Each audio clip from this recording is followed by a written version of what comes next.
Hello everyone, আসসালামু আলাইকুম।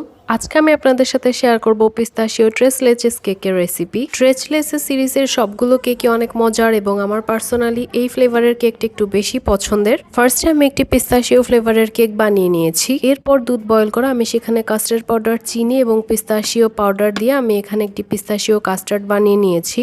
Homemade পিস্তাশিও cream বানানোর জন্য আমি কিছু ক্রাশড পিস্তাশিও, সেই সাথে কনডেন্স মিল্ক এবং আগে থেকে রেডি করা সেই পিস্তাশিও কাস্টার্ড দিয়ে একটি স্মুথ পেস্ট তৈরি করে নিব। কেকটাকে পিস্তাশিও কাস্টার্ডের মধ্যে কিছুক্ষণ সোক করে রেখে যখন দুধটা টেনে নিয়ে যাবে তখন আমি এখানে সামান্য পরিমাণ পিস্তাশিও স্প্রেড দিয়ে দিব। এর উপর আমি ভ্যানিলা ফ্লেভারের হুইপড ক্রিম এখানে ইউজ করেছি এবং তার উপর আবার কিছু পিস্তাশিও স্প্রেড দিয়ে আমি ডেকোরেশন করে নিব এবং এর উপরে আমি দিয়ে দিব ক্রাশড পিস্তাশিও এবং সেই সাথে কিছু রোজ প্যাটেল এবং ফাইনালি তৈরি হয়ে যাবে এই মজাদার পিস্তাশিও ট্রেস লেচেস কেকটা। এটা খেতে এত মজা যে আপনি একবার খেলে এটার ফ্যান হয়ে যাবেন, মুখে দিলে একদম গলে যায়। সো এই রেসিপিটা অবশ্যই একবার ট্রাই করে দেখতে পারেন।